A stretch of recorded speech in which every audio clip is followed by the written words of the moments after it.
Thank you, Mr. Chairman. I'd like to Mr. Holz-Eakin's reaction. Maybe this has been discussed a little bit already to Mr. Greenstein's statement in his opening statement about gross debt versus publicly held debt and the impact or correlation between economic growth and indebtedness. Debt to GDP is the standard that's used. I read the book. This time is different, and Reinhardt and Rogoff make that correlation based upon a great deal of research of modern economies, primarily in Europe, as well as more ancient economies as well.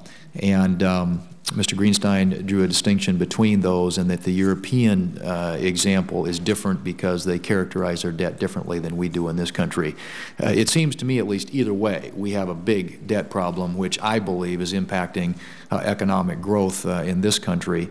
But would you care to just react to that, your thoughts with regard to the comparison there? I mean, point number one, we have a lot of debt, and the CBO outlook, which is a forward-looking document, says we're going to run $7 trillion in deficit over the next 10 years. So we're going to have more. So that's point one. Point number two, it's not rocket science that this harms the economy.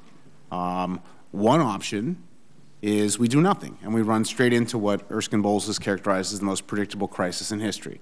That can't be a pro-growth policy to say we're going to run into a financial crisis. Or we could just raise taxes, as I did in that example for Senator Hatch. If a businessman or anybody is looking at a country that's going to double its tax rates over the next 10 years as its strategy for dealing with avoiding a financial crisis, they are not going to expand, not going to hire, not going to locate in that economy. It's simply not sensible tax policy. That leaves you with the reality that you have to control spending, and that's a reality that it's been very hard for people to come to terms with. We've raised taxes, cut taxes, and reformed taxes in this country. We have never cut spending. And it's visible this week how hard it is to cut even $85 billion in budget authority, which will turn into $44 billion in actual outlay reductions. This is trivial stuff compared to the problems we have. In terms of gross debt versus debt in the hands of the public, I like debt in the hands of the public. I understand the economics of it. It's what I would choose. But when I talked with Ken Rogoff about his research and how I should think about it, he emphasized the only way to be correct in doing the comparisons is to use the gross debt measure.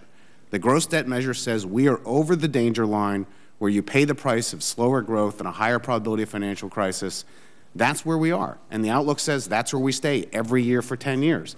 I think it's a disservice to all the people that these programs serve, the poor, the elderly, those who have health problems, to put them in an economy that is chronically growing too slowly and buffeted by the potential for crisis. That doesn't serve them well. And so we need to actually do better on that front, and being sensible about entitlement reform is a way to do that. Yeah. Now, in coming back again, this correlation between debt and growth, this is the weakest economic recovery we've seen since since World War II, and there's been some. We're growing at roughly 2%, a little under. There's been some research done by the Republican staff of the Joint Economic Committee, which suggests that if you had economic growth that was equal to the average economic growth of the past 60 years, since the beginning of this recovery, that you would have cut last year's deficit in half. And I guess I'd like to get your reaction, both of you, to the idea that long-term economic growth, rather than short-term stimulus measures, ought to be our focus if we're really interested in improving our fiscal condition. And do you agree that if we lowered rates across the board and in tax reform broaden the tax base, it would be an effective way to increase economic efficiency and long-term growth? First, long-term growth versus short-term stimulus. Secondly, tax reform as a way to get long-term growth. Yes, absolutely. There is a place for countercyclical policy. At the end of 2008, beginning of 2009, we're falling like a rock. I understand why it's necessary to step in. This recovery dates from June 2009. We are now closing in on the fourth year of poor economic growth. This isn't a cyclical problem. This is a bad long-term trend growth problem. We need policies that improve the long-term trend growth, and that should be the focus. There's no doubt about it. Tax reform is central to that. There is no doubt about the benefits of having a more efficient tax code so that we don't waste scarce resources on unproductive investments, on uncompetitive tax codes that harm our most efficient global companies.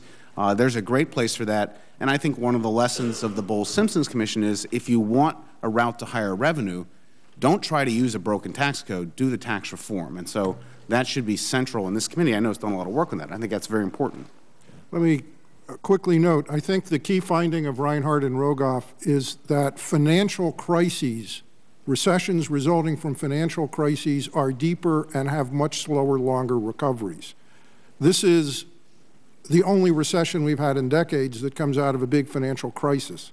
That's the key reason why the growth is so slow. Secondly, yes, debt is a long-term problem. The idea that the current debt is reducing growth right now, to me, doesn't really compute, because the way debt slows growth over the long term is by competing for capital and pushing up interest rates. But interest rates, real interest rates, are close to zero now. So we're not seeing that effect right now. I think the policy right now should be what Peter Orszag has referred to, barbell.